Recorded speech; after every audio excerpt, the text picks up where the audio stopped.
එක්සත් ජාතීන්ගේ සංවිධානයේ කාන්තා දිනය වෙනුවෙන් අප සමග බෙදා හදාගෙන ඇති මාතෘකාවේ ප්‍රධාන අවධානය යොමු වන්නේ කාන්තාවන් සහ දැරිවියන්ට අදාළව අයිතිය සවිබල ගැන්වීම සහ ඔවුන්ගේ ප්‍රගමනය පිළිබඳ කරුණු කාරණා කෙරෙහි. එතකොට මේ රාමුව තුළ තමයි අපි 2025 ජාත්‍යන්තර කාන්තා දිනය සැමරීම සඳහා එක්වන්නේ. ඒ වගේම මුලින්ම ඒ සඳහා එක්වන සියලුම කාන්තාවන් සහ රටේ පුරවැසියන්ට මගේ සුබ පැතුම් ගෙන එනවා. දැන් වසරෙන් වසර කාන්තාවන් සඳහා මේ ජාත්‍යන්තර කාන්තා දිනයේදී අප විසින් ගෙන යන ලද අර්ගලයේ ප්‍රතිඵල වශයෙන් ලංකාව තුළ මේ වන විට ප්‍රතිපත්ති සහ නෛතික සංශෝධන රාශියක් අපට දිනා ගැනීමට හැකි වී තිබෙනවා. ජාත්‍යන්තර කාන්තා දිනයේදී කාන්තාවන් එක්වන්නේ වසර ගණනාවක අත්දැකීම් එක්කල. ඒක 1979 සිට ගලා එන කාරණාවක්.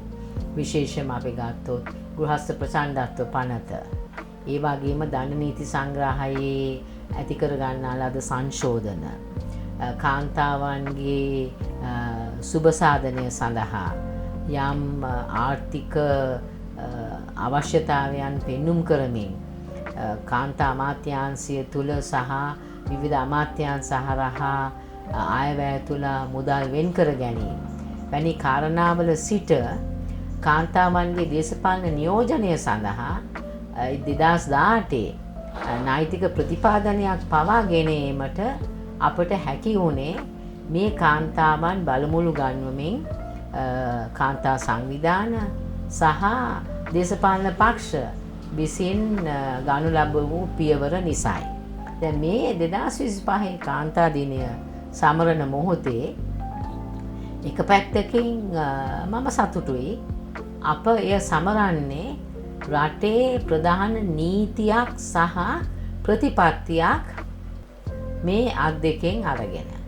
එක අතකින් අපේ අත තිබෙනවා 2024 අංක 27 දරන කාන්තා කොමිසම පිහිටවීම සම්බන්ධයෙන් වන පනත. දැන් මේ පනත අපලත් ජයග්‍රහණයක්. අනිත් අතින් අපේ අත තිබෙනවා සාමය කාන්තාවන්ගේ ආරක්ෂාව සඳහා වන ජාතික වැඩපිළිවෙල, ඉංග්‍රීසියෙන් අපි ඒකට කියන්නේ Women Peace and Security National Action Plan එක වගේම කාන්තා හිංසනයට එරෙහිව ජාතික ප්‍රතිපත්තිය සහ ජාතික වැඩපිළිවෙලත් ඒ අතේ තිබෙනවා. එතකොට මේ නීතිය සහ ප්‍රතිපත්තිය අත ඇතිව තමයි ලංකාවේ කාන්තාවන් 2025 කාන්තා දිනය සමරන්නේ. දැන් මෙය අප ලැබූ විශාල ජයග්‍රහණය හැටියට මා සටහන් කෙරුවත් දැන් මේ නීතිය සහ මේ ප්‍රතිපත්ති අපි කෙසේද රට තුළ ක්‍රියාත්මක කරන්නේ කියන කාරණාව සම්බන්ධයෙන් සංවාදයක්, වැඩපිළිවෙලක් සහ මැදිහත් වීමක් අවශ්‍ය වෙනවා. විශේෂයෙන්ම ජාතික කාන්තා කොමිසමට බලය ඉතා විශාල වශයෙන් පැවරී තිබෙනවා.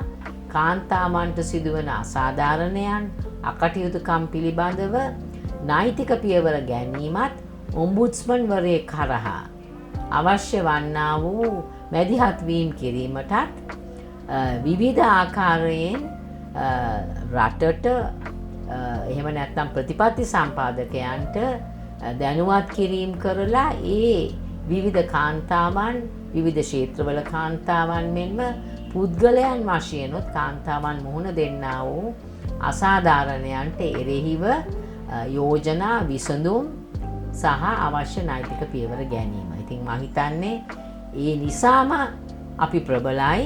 52 ප්‍රබල කටහඬ